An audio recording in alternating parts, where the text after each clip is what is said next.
Hey everybody, Zary back here. Uh, did a ship roster kind of improvement ideas for Sculpt Life. I had the one and the only Super Zen ask me to do it for him, and it's kind of funny because usually I'm the one asking him all the questions. So for him to ask me something, I feel pretty honored. And he's running into problems with his fleet arena that he keeps getting bumped back. And sadly, that's going to happen no matter what team you have. Right now, Zen is running a Tarkin lead with a Boba Fett, TIE Advanced, Biggs Darklighter, Umbar and Starfighter, and one of the TIE pilots. Again, I can't see his three that he has in backup, but we're going to talk about a team that I think Zen could benefit from greatly. And it's going to be a little crazy, but I thoroughly think it could be worth it. And these are Zen ships.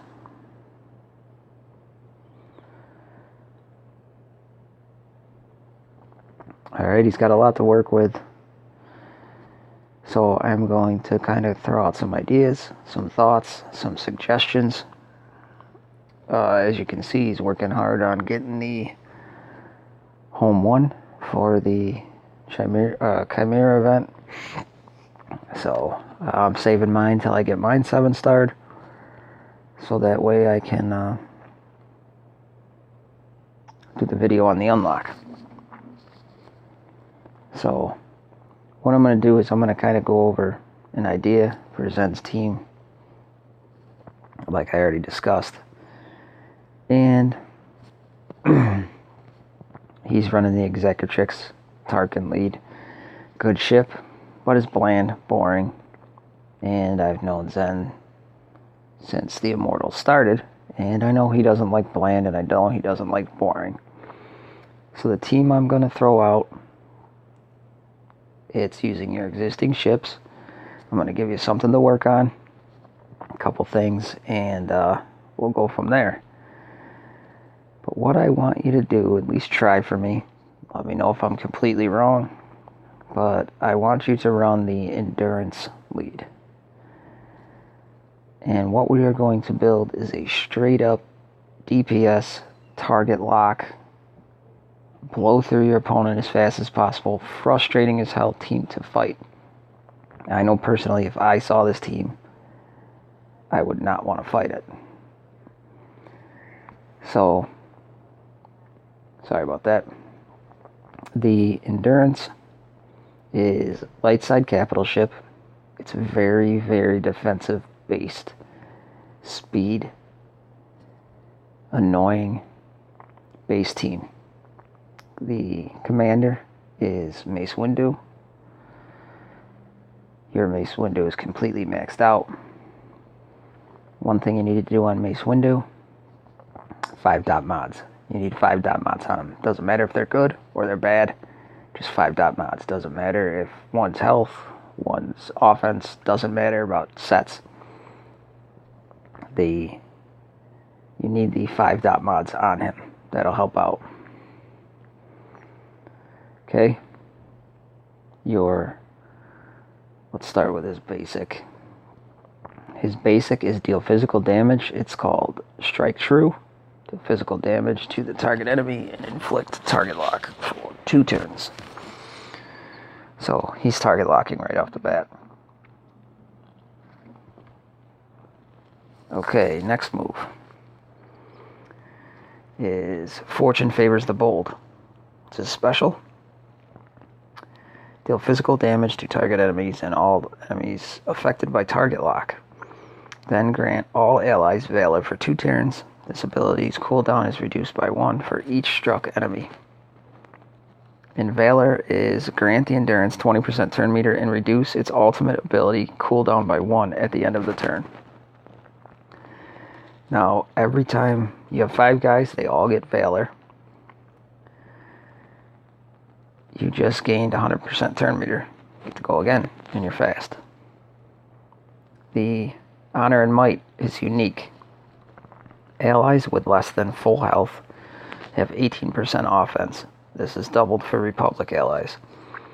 The reason I chose this for you, Zen, is simply because it says allies. It does not require, like the home one, it needs rebels to be effective. The more rebels, the better. It's a very good starter ship, home one. The endurance is for a little bit more advanced. The reinforcement bonus is they gain Valor for 2 turns, which grants home one 20% turn meter. Then the special is Hold Fast. Target allies recover 48% protection, taunts, and gains critical hit immunity for 2 turns. Then his ultimate crew special is each ally gains damage immunity and offensive up for 1 turn. And this starts on a cooldown. And that is probably the most annoying move in all of ships right now. And the Chimera has good moves, but I still think the endurance might be more annoying to fight. So with that team, first person to go with that team, Biggs Darklighter. You need a tank. And with all the critical hits you're going to be throwing around, you can auto-taunt with him based off your ship. You can throw up target lock on your basic ability. He is going to be humongous for your team.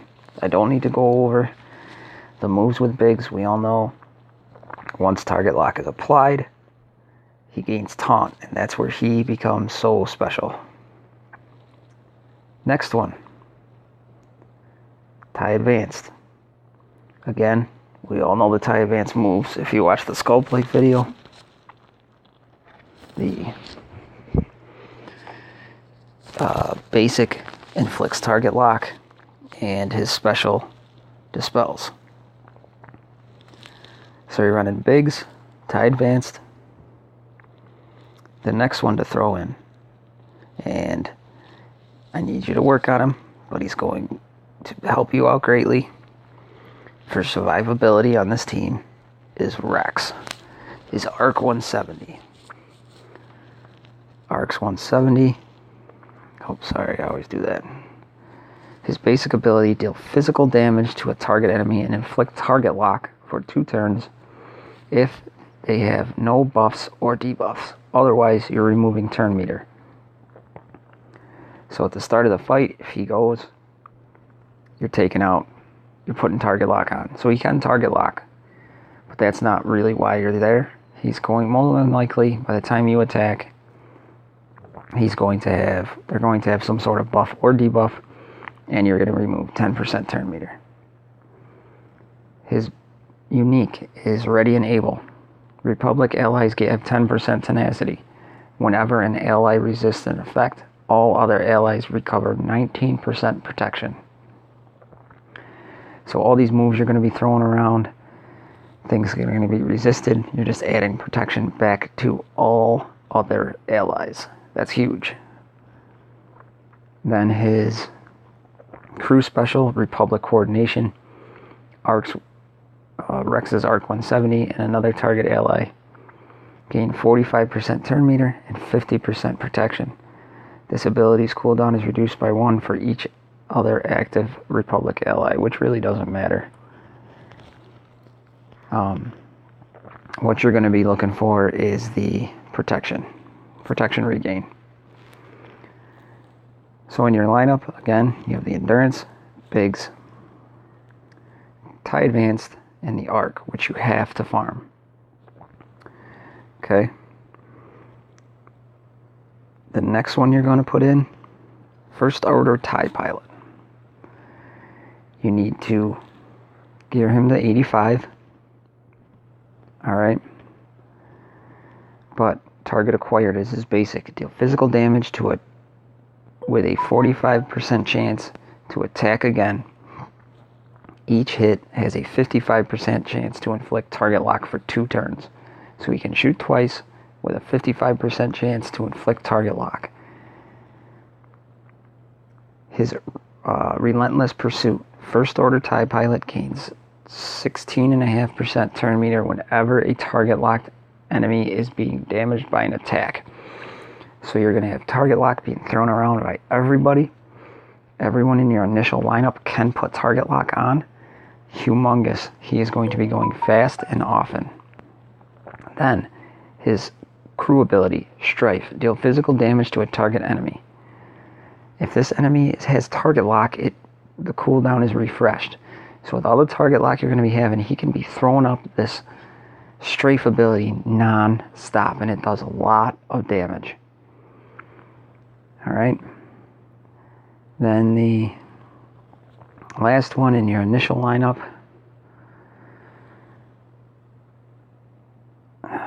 is the Imperial TIE Fighter. The Imperial TIE Fighter deal physical damage to a target enemy with 70% chance to inflict target lock. Again, target lock.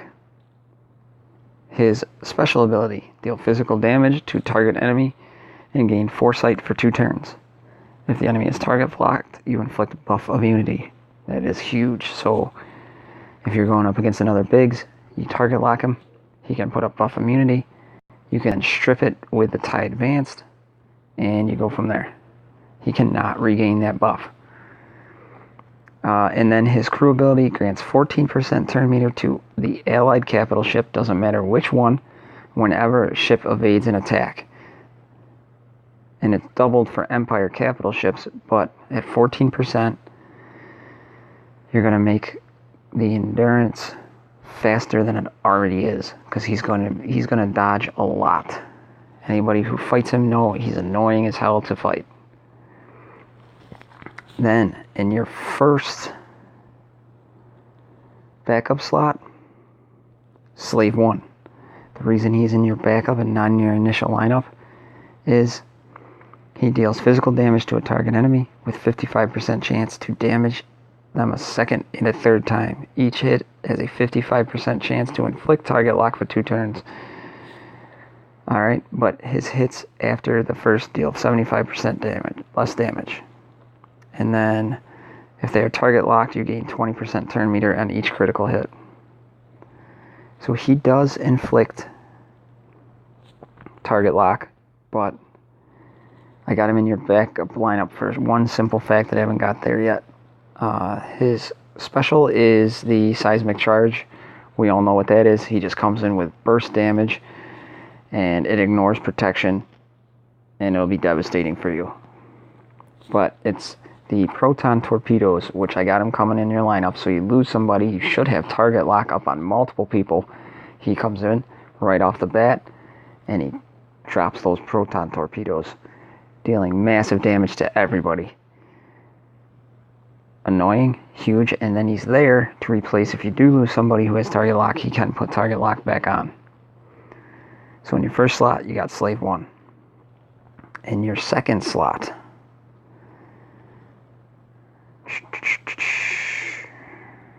where'd he go?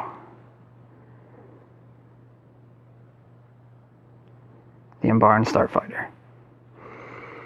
He's a dispeller, so if you lose the TIE Advanced, he can come in and dispel, because you will have target lock up. And as I talked about in Skullflight video, when he attacks on his basic for a target locked enemy, he dispels all positive effects. So he's your backup dispeller.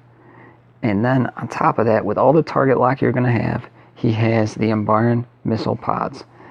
Alright, it inflicts target lock for 2 turns on the target enemy. So someone who doesn't have it, you would focus on him, fire it, and then it's going to deal physical damage to each target locked enemy.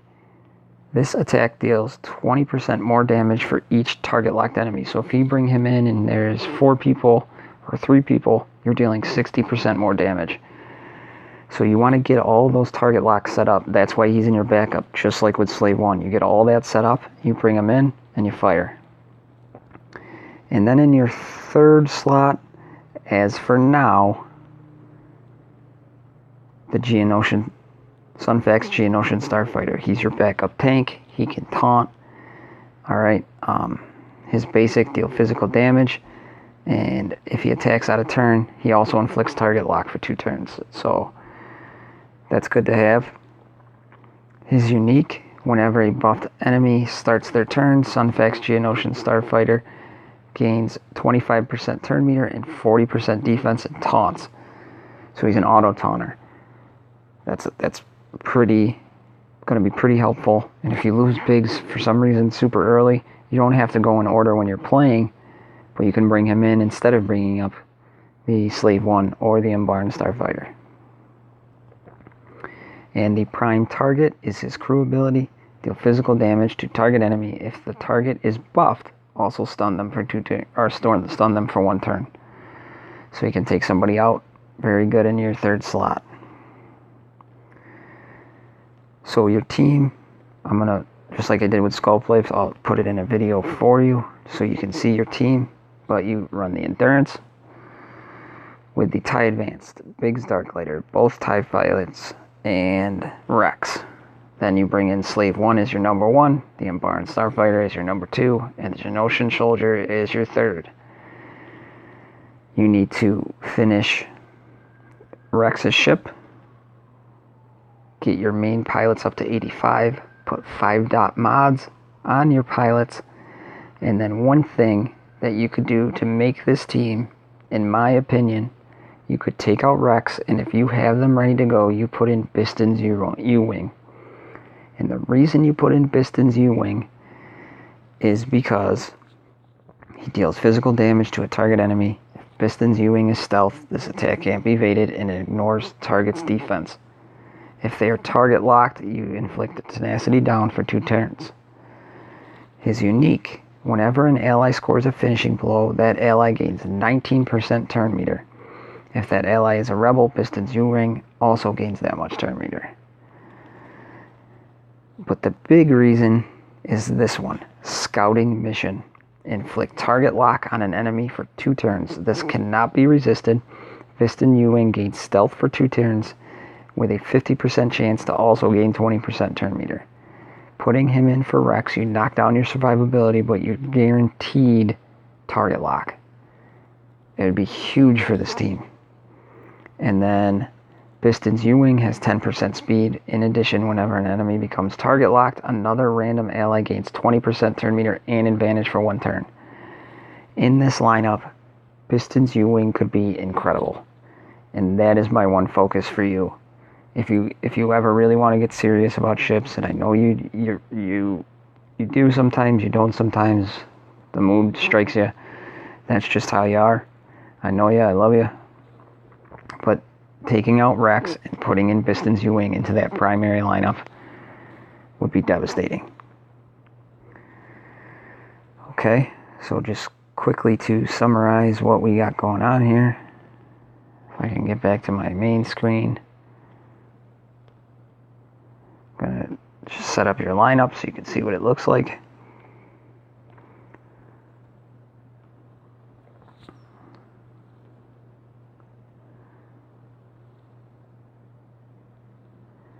You would put in the Endurance. You would have TIE Advanced.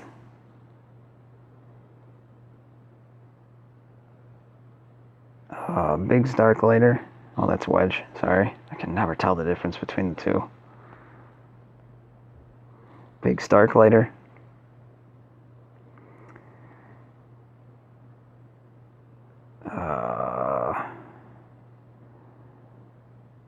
Both TIE Fighters. And Rex. And in your backup lineup, you would have Slave 1, Umbaran Starfighter, and Sunfact. And when you get there, and if you ever get there, you would remove Rex and you put in Biston's U-Wing. That, my friend, could be devastating. So get that lineup in. Let me know how it goes. It might take a little bit to get used to some of the mechanics because it's a more complicated team, but I guarantee you're going to have fun with it. Let me know how it goes. So your goals are as follows. Gear your pilots to 85. Put cheap, no good, maxed out 5-dot mots on them. Finish Rexes. Or even, you won't even have to finish Rex if you're going to get serious about Bistons U-Wing. And then Bistons U-Wing. So that's it, Zen. I hope you liked the video. I really, really hope it helps you. And thanks for asking me to do this for you. It was an honor. You helped me out and helped me grow in the game more than I could ever let you know. And as always, guys, best skill in the world. Wouldn't have it any other way. Keep it going.